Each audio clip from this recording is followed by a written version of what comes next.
Nós vamos abrir a palavra de Deus, irmãos, dando continuidade à exposição da carta aos Romanos. E hoje, se Deus quiser, completamos o capítulo 4. Romanos capítulo 4, verso 17 até o fim. Romanos capítulo 4,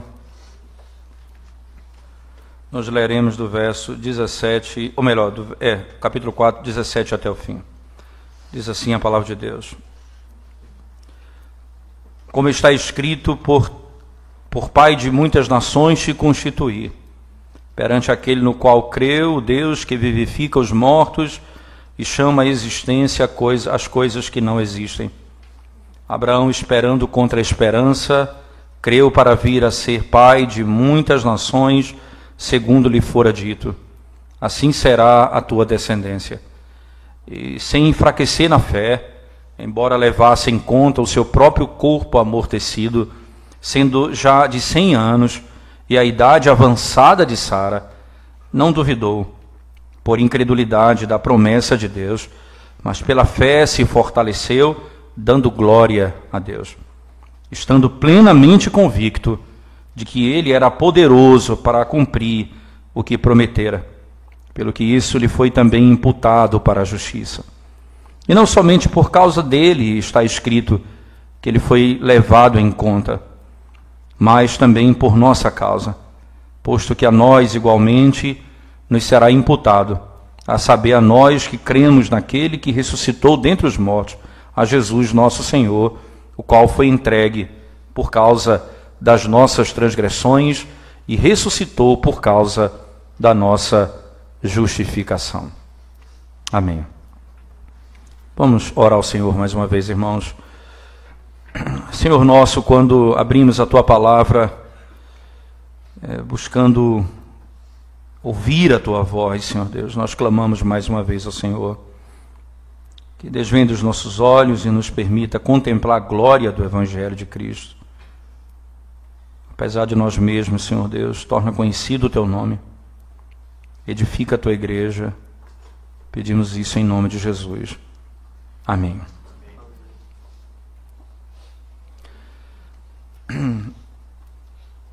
O apóstolo Paulo, irmãos, mais uma vez, na sequência do texto do capítulo 4, ele passa a lidar com uma temática que é comum, não é? Isto é, mostrar categoricamente que Abraão, sendo o pai da fé, sendo o pai dos judeus, não é? E o pai da fé, ele pode e é também o exemplo não apenas para os judeus, mas também para os gentios, porque não é simplesmente a obediência à lei judaica ou a prática da lei judaica que os salvaria, mas a fé em Cristo Jesus. A tese, então, de Paulo, categoricamente, é mostrar Abraão como sendo o pai da fé, não simplesmente o pai dos judeus. Quando nós tentamos criar essa distinção, dizendo que Abraão ele é apenas o pai dos judeus, nós estamos simplesmente associando um conceito de práticas externas que está sendo combatido pelo apóstolo Paulo. E o foco aqui é a fé que conduz ambos ao mesmo princípio. Que a tese de Paulo, então, Deus encerrou tanto os judeus quanto os gentios no pecado, porque todos pecaram e carecem da glória de Deus, para que haja um só Salvador para ambos, tanto para judeus quanto para os gentios. Há um Salvador para os gentios e o mesmo Salvador para os judeus. Não existem dois salvadores distintos, porque ambos caíram no mesmo pecado. Então Paulo, mais uma vez, vai agora utilizar Abraão como padrão para isso. Entenda, Abraão aqui é o foco. Davi foi citado anteriormente, como já tratamos no sermão passado. Agora, mais uma vez, Abraão é trazido como padrão e exemplo. Entende? Ele não está lidando aqui com ninguém à parte, ele está lidando aqui, irmãos, claramente com o pai dos judeus, o pai da fé, Abraão. Esse é o exemplo. E se eu quero dar o exemplo, eu vou usar aquele que é o principal dentre eles. E mais uma vez Abraão é chamado para servir de exemplo no texto que nós passamos a analisar. O que é exatamente fé? O que é verdadeiramente fé, segundo esse texto que nós acabamos de ler?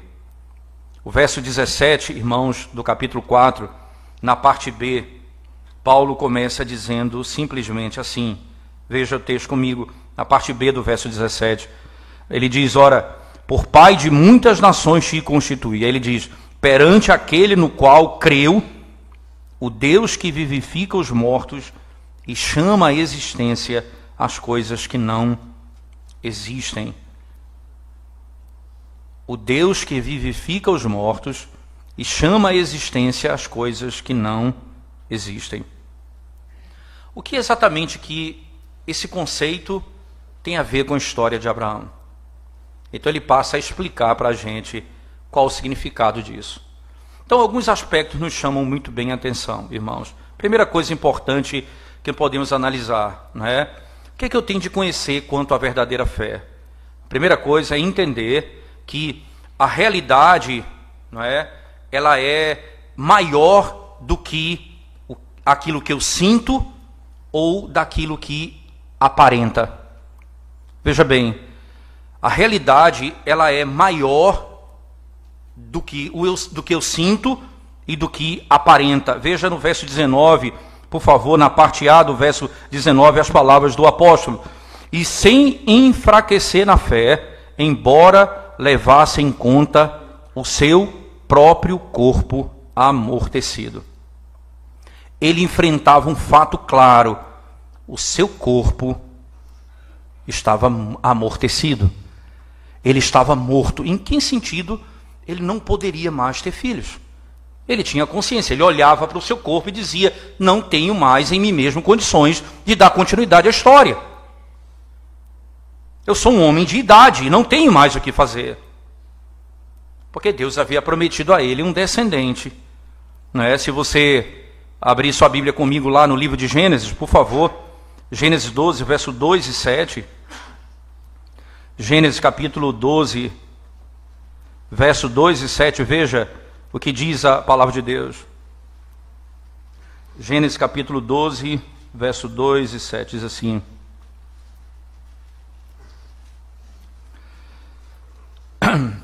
de ti farei uma grande nação, e te abençoarei, e te engrandecerei o nome, se tu uma bênção.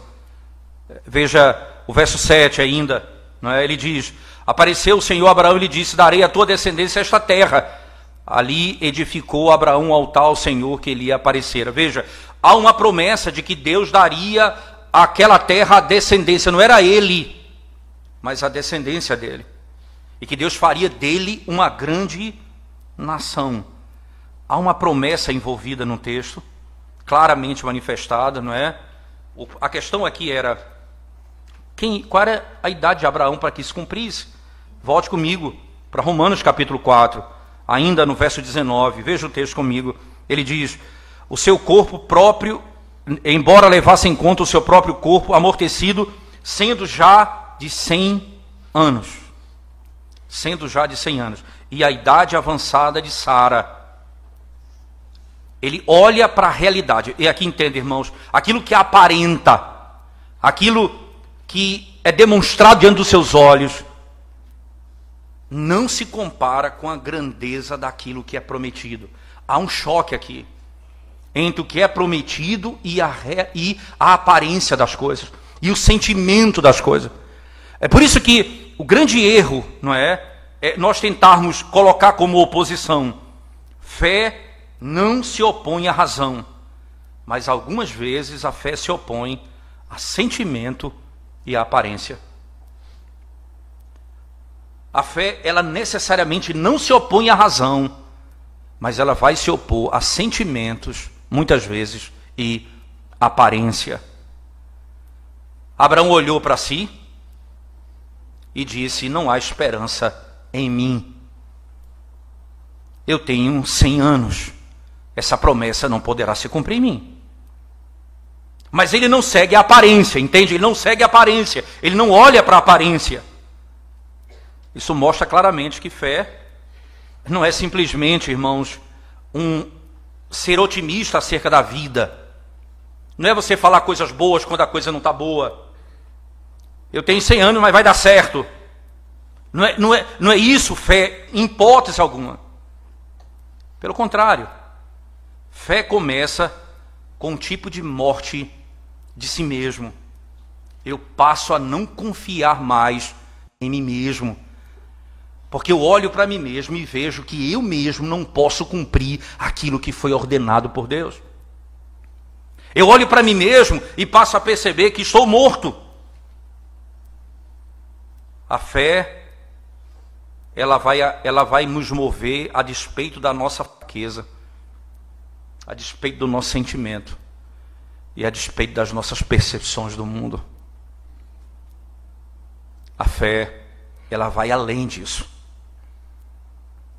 Primeira coisa que ele então nos ensina, e o exemplo de Abraão está dizendo, ora, vocês precisam compreender que não é porque o seu corpo está desfalecendo e o que você está vendo é que Deus não vai cumprir aquilo que Ele prometeu. Ele disse que faria de você uma grande nação. O que está em jogo aqui é a palavra de Deus e a aparência das coisas. A palavra de Deus e a aparência das coisas. Ainda na sequência do texto, né? Então, se fé não é focar na decadência das coisas, nem na aparência das coisas, o que é fé no aspecto positivo? É focar em Deus, no ser de Deus. É impossível para mim fazer isso, é impossível na realidade isso acontecer. Mas Deus é poderoso para cumprir o que prometeu? Quem é Deus? Quem é Deus? O que é Deus? Veja interessante, no mesmo capítulo 4, verso 20 e 21, acompanhe comigo. Não duvidou, por incredulidade, da promessa de Deus, mas pela fé se fortaleceu, dando glória a Deus, estando plenamente convicto de que Ele era poderoso para cumprir o que prometera. Qual é a grande questão aqui? Eu confio que Deus é poderoso para cumprir aquilo que Ele havia prometido. Eu não confio na decadência minha, eu confio na promessa de Deus. Isso nos mostra, irmãos, que fé não é a ausência do pensamento, não é? Mas é uma insistência profunda na reflexão, naquilo que Deus é, na meditação daquilo que Ele é, e não nas circunstâncias que estão à nossa volta. Abraão ponderou e considerou no poder de Deus. Ele entendeu o seguinte, veja bem, veja que o verso 17, e aí a importância de não começar no 18, mas no 17 a pregação, porque no 17, volte comigo, ele diz assim, veja as palavras finais, perante aquele no qual creu, o Deus que vivifica os mortos e chama à existência as coisas que não existem. Quem é Deus? E aqui eu fico imaginando Abraão meditando na doutrina da criação, chamando à existência as coisas que não existem. Deus é criador, então Ele tem todo o poder. Se Ele criou o mundo, Ele tem todo o poder. Então não há limite para Ele. Deus conhece Sara e sabe que eu e ela somos velhos. Mas Ele foi aquele que criou todas as coisas, e estabeleceu o sol, estabeleceu a lua, e espalhou as estrelas no céu com as suas mãos. É ridículo para mim pensar que a minha idade impedirá Deus de fazer aquilo que Ele prometeu. É ridículo para mim pensar.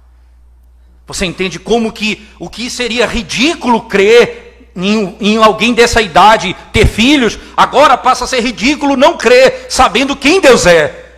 Se o foco está exatamente em mim mesmo, Deus se torna ridículo, mas se o foco está em Deus, a minha incredulidade é ridícula. Como não crer no Deus que fez tudo isso? Por que Ele não pode fazer de um homem que não pode ter filhos um pai de numerosa nação?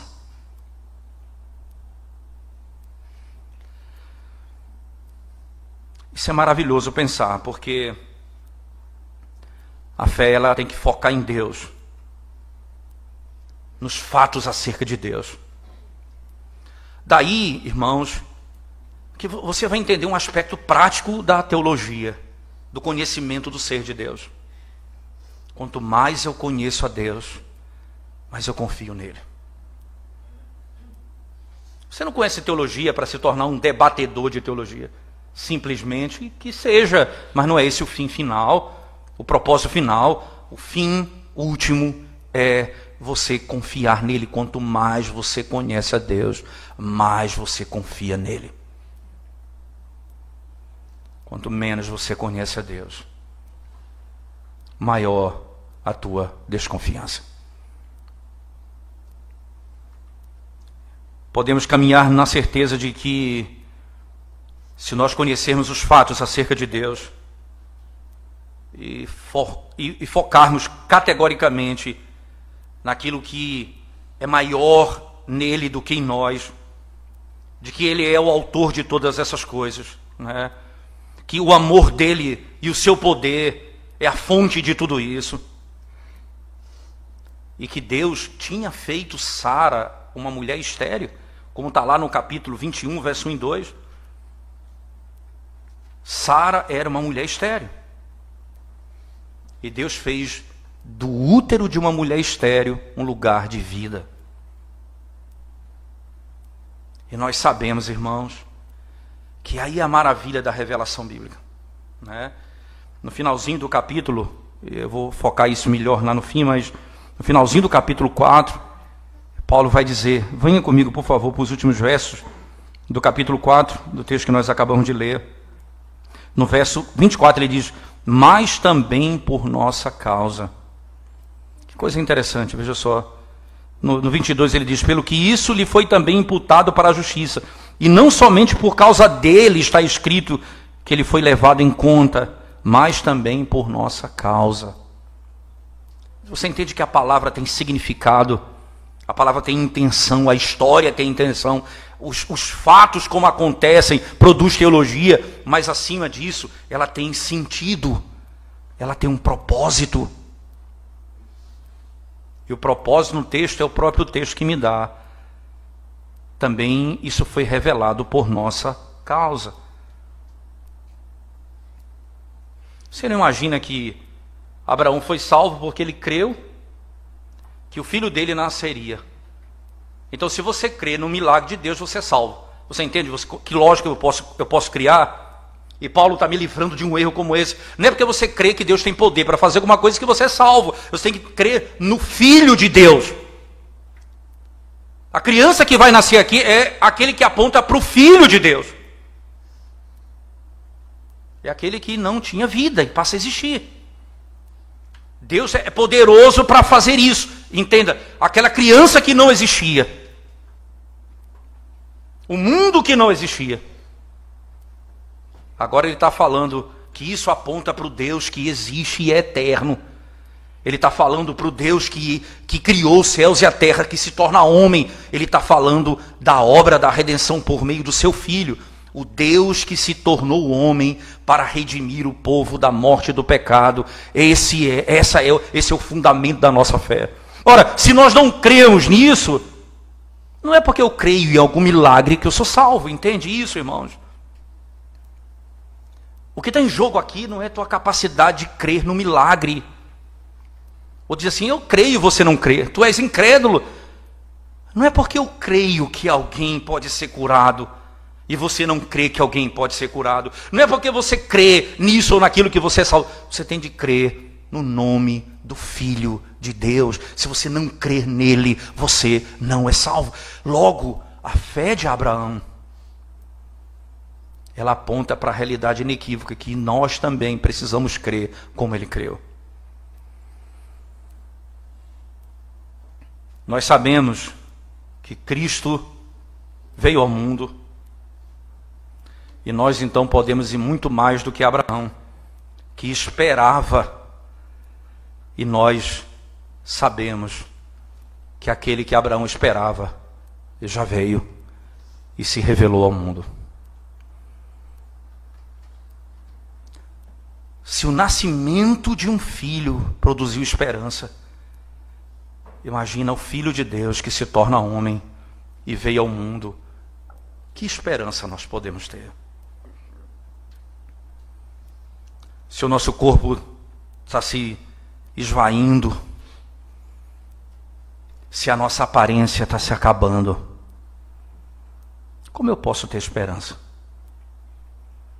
É porque a minha esperança não está na aparência, mas na promessa de que todo aquele que crê no Filho de Deus ressuscitará no último dia.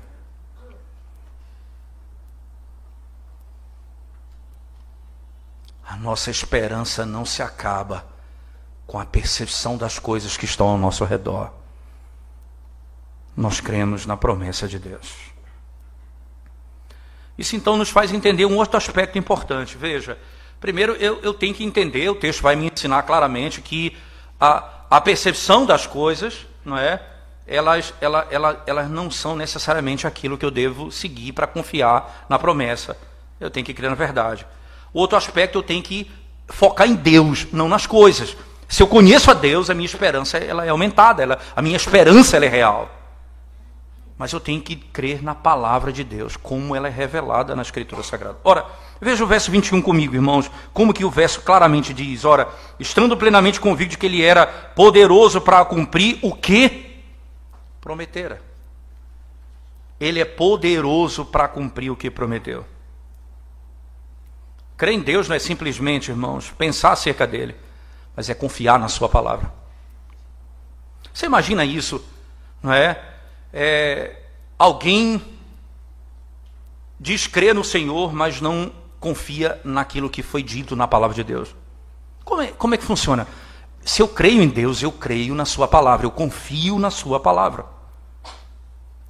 Então eu tomo a palavra de Deus e sigo adiante. Quando não tem nada para andar, eu continuo andando se a palavra de Deus diz marcha. Quando sentimentos, quando opinião popular, quando o senso comum contradiz a promessa, eu continuo marchando, porque a palavra de Deus diz: continue marchando. Enquanto todo mundo diz o contrário, eu continuo caminhando, porque nós não vivemos por vistas, mas pela fé.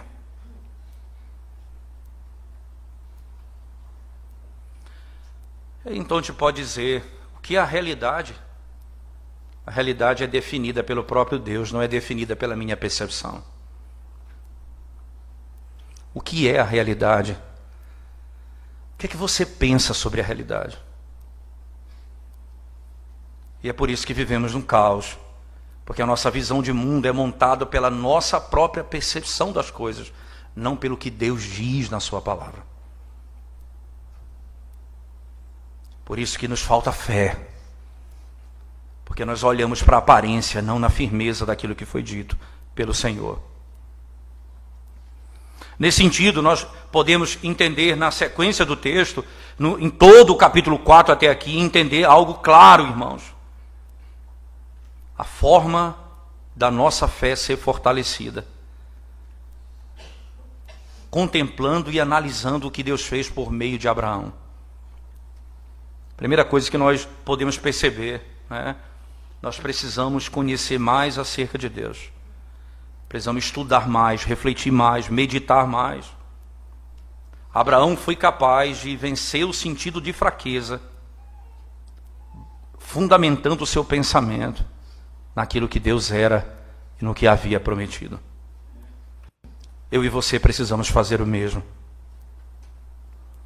A nossa falta de conhecimento da palavra de Deus tem se manifestado na nossa própria dificuldade de lidar com a realidade da vida. Ainda, nós devemos agir de acordo com a promessa e a palavra de Deus. até mesmo quando for difícil para nós. Nós vivemos sabendo que a promessa que ainda não foi cumprida, até que ela seja manifestada diante de nós. Agora, veja só, veja bem, se há uma coisa que a nossa fé é, irmãos, ela é impaciente. Nós cremos no Senhor, mas uma coisa que a nossa fé tem como característica é a impaciência. Por isso que entre aquilo que foi prometido e a realização existe um vácuo, existe um tempo. E qual o propósito disso? Para que Deus trabalhe a nossa paciência. É interessante que isso é a primeira marca que Paulo dá no sofrimento em Romanos, que nós vamos falar no capítulo 5. Ele vai dizer: eu me glorio nas minhas tribulações também, porque as minhas tribulações produzem paciência. Essa é uma marca, é próprio da nossa natureza, a nossa fé é impaciente. Nós queremos que as coisas aconteçam no nosso dia, na nossa hora, no nosso tempo.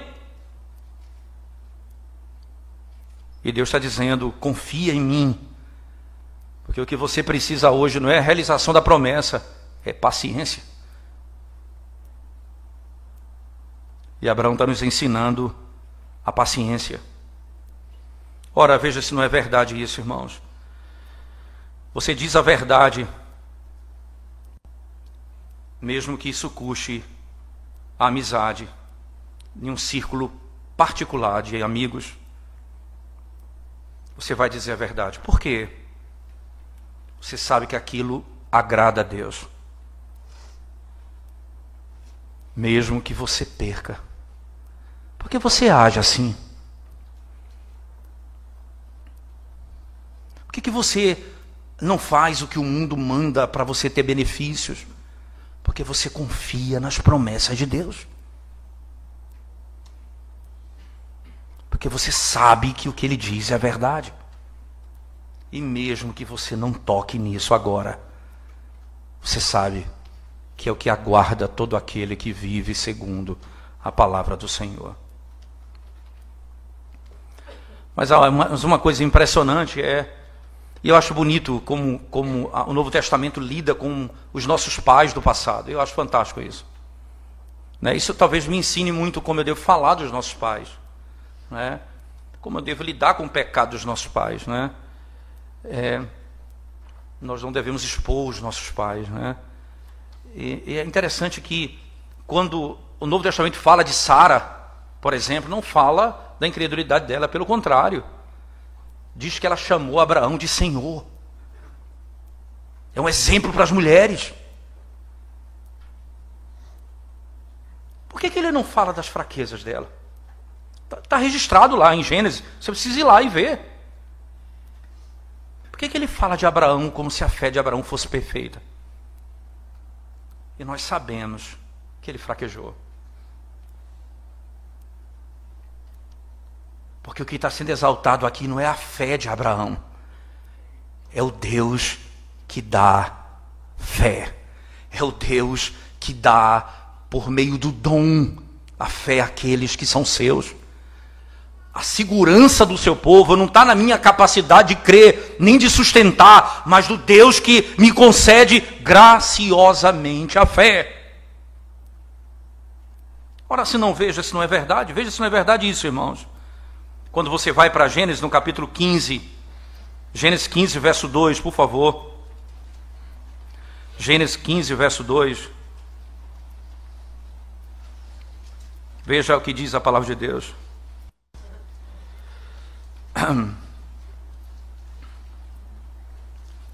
Respondeu Abraão: Senhor Deus, que me haverás de dar se continuo sem filhos, e o herdeiro da minha casa é o Damasceno Eliezer? Deus prometeu que ele seria pai de numerosa nação. Ele disse: mas como, Senhor? Eu não tenho ninguém. E pior, ele tenta resolver o problema junto com a esposa, deitando-se com a mulher, com a serva da esposa, para dar um filho, dizendo: essa vai ser o filho da promessa. Você entende que o foco não é a fé de Abraão, no sentido de dizer: eu preciso ter a fé perfeita como ele. Porque a fé se tornaria obras, não é a fé em questão aqui.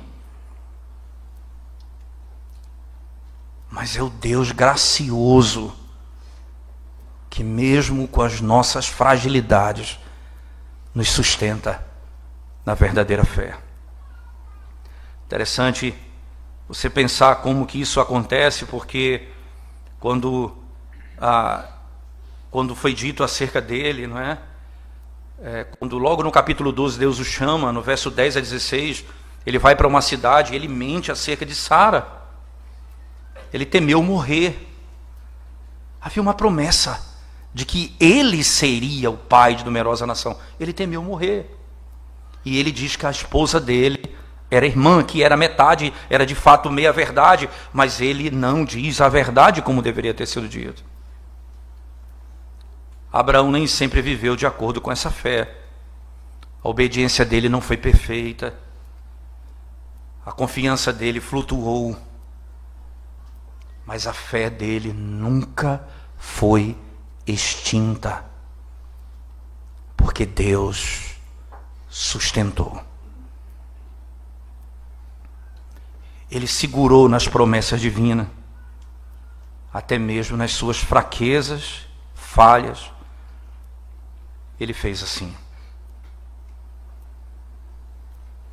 Ele olhou para os seus pecados e disse: isso me lembra que minha única esperança é confiar na promessa de Deus. E eu sei que Ele é poderoso para fazer aquilo que Ele prometeu. Quando eu olho para mim mesmo e para as minhas fraquezas, eu não posso confiar em mim mesmo, nem no que eu estou vendo, nem na minha própria força. Eu preciso confiar no Deus que cumpre as suas promessas. A vida de fé não é uma vida perfeita. É uma vida que se apega ao que foi dito. E que Deus fará o que prometeu. Quando nós olhamos para as angústias da vida, para os sofrimentos da vida, isso serve para que nós nos apeguemos ainda mais a Ele.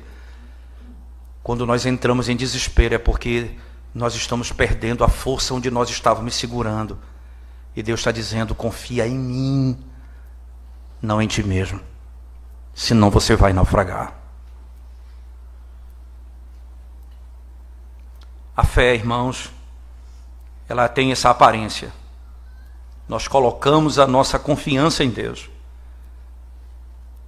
E é acreditado como justiça, como diz o verso 22.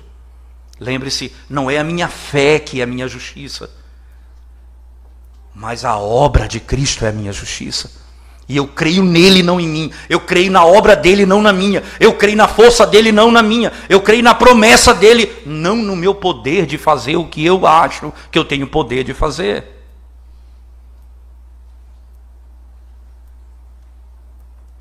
Preste atenção nisso, irmãos.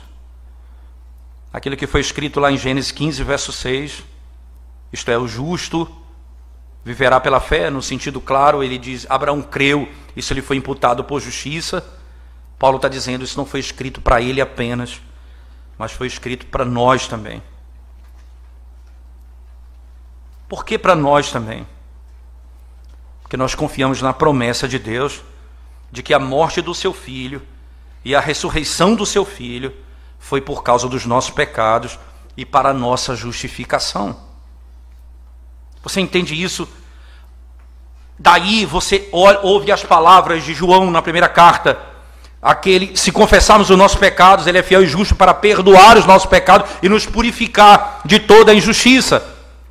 Porque o sangue de Cristo, o sacrifício de Cristo, perdoa os nossos pecados e imputa a justiça de Cristo a nós. Ele nos purifica de toda injustiça.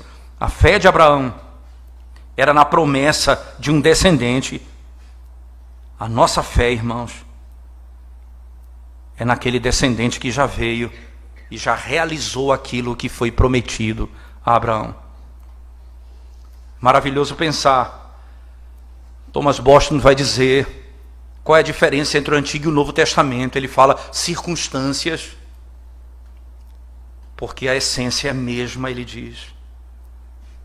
A mesma fé, a mesma esperança, o mesmo Salvador, a mesma promessa. O que Abraão esperava, exatamente o que nós esperamos, tendo já acontecido em Cristo Jesus.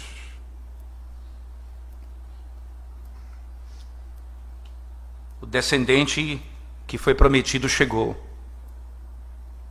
E é essa promessa realizada em Cristo que define a nossa realidade e molda a nossa vida.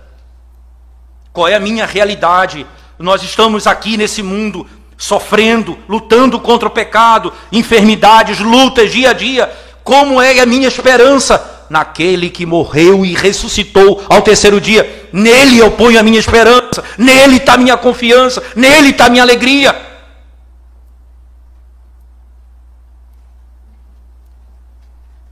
Não segundo o que eu vejo, mas segundo o que aconteceu nele, em Cristo Jesus. Esta é a minha esperança. O que isso produz em nós?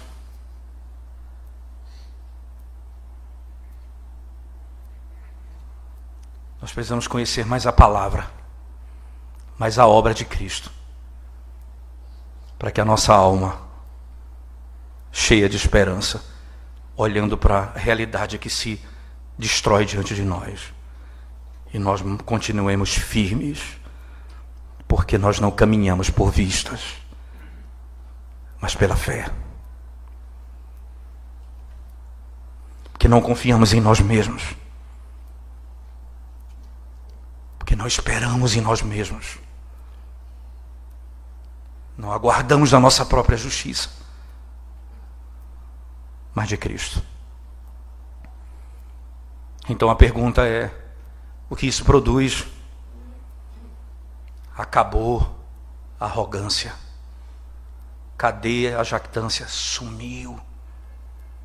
Porque eu não confio mais em mim mesmo, mas no meu Senhor.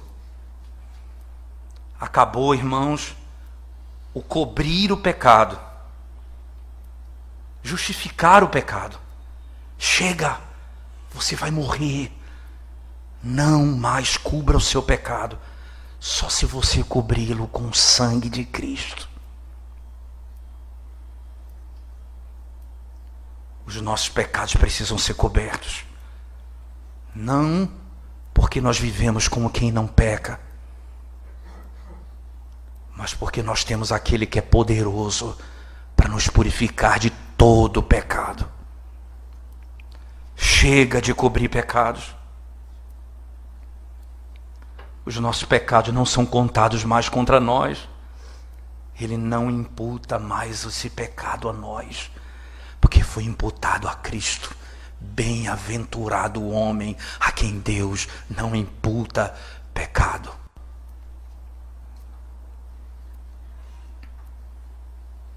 A justiça dele foi creditada a nós.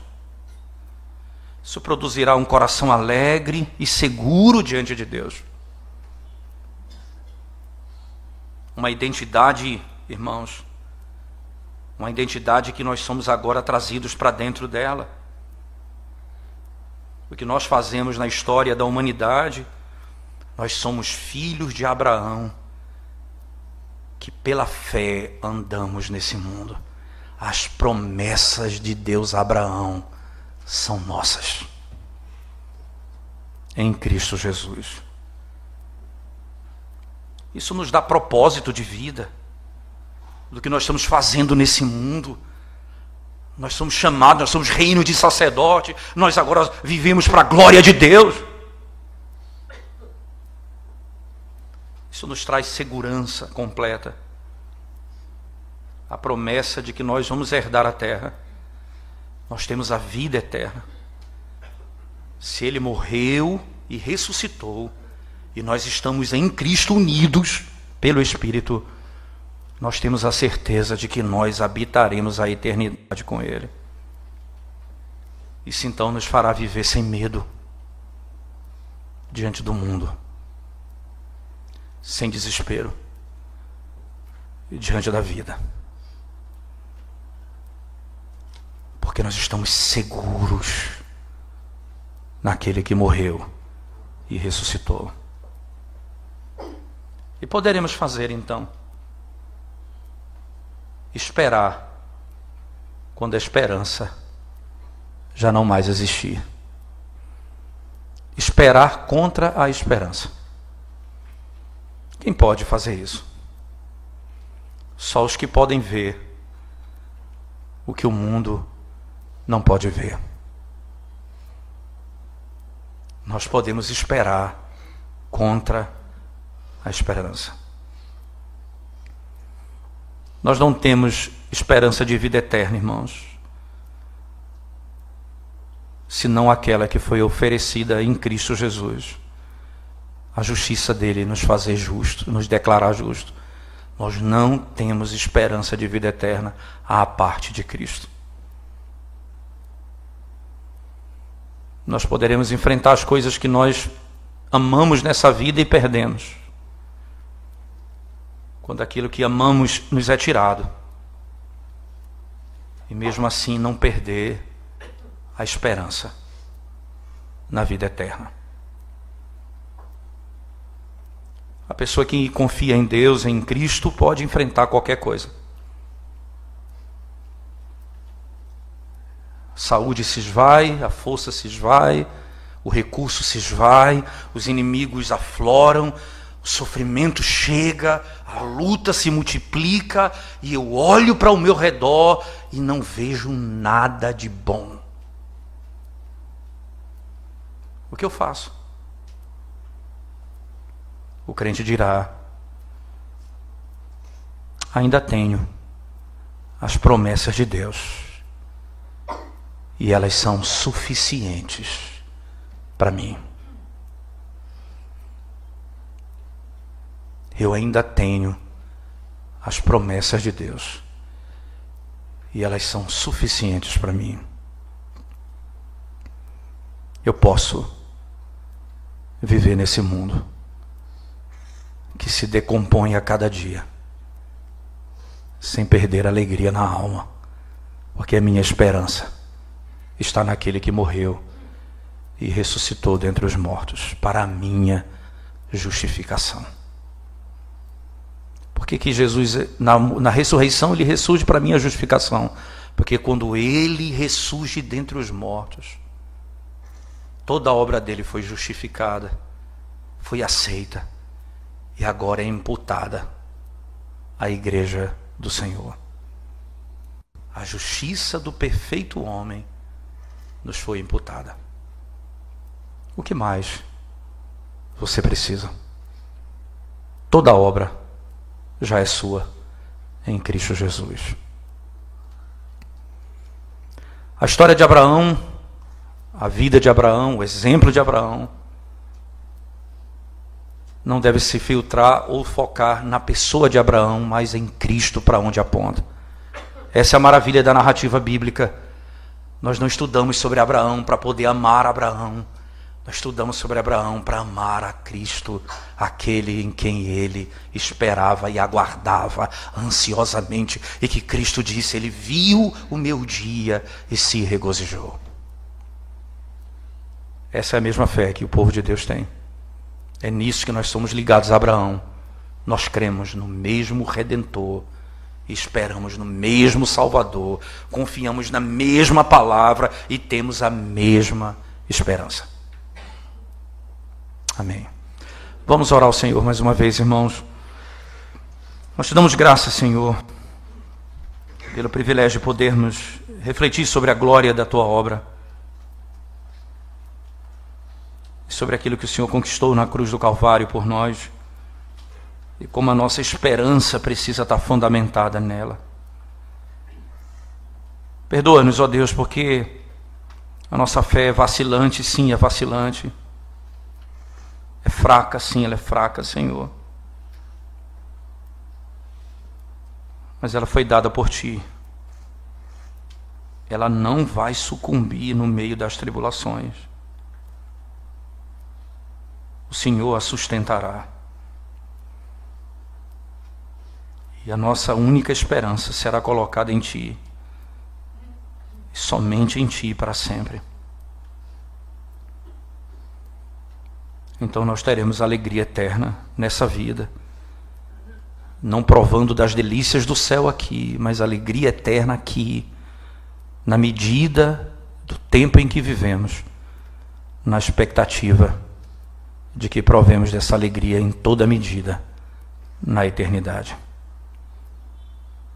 Pedimos isso, Senhor, confiados em Cristo Jesus, certos de que o Senhor é fiel para cumprir a sua palavra, em quem nós colocamos a nossa esperança. Em nome de Jesus. Amém, Senhor. Amém.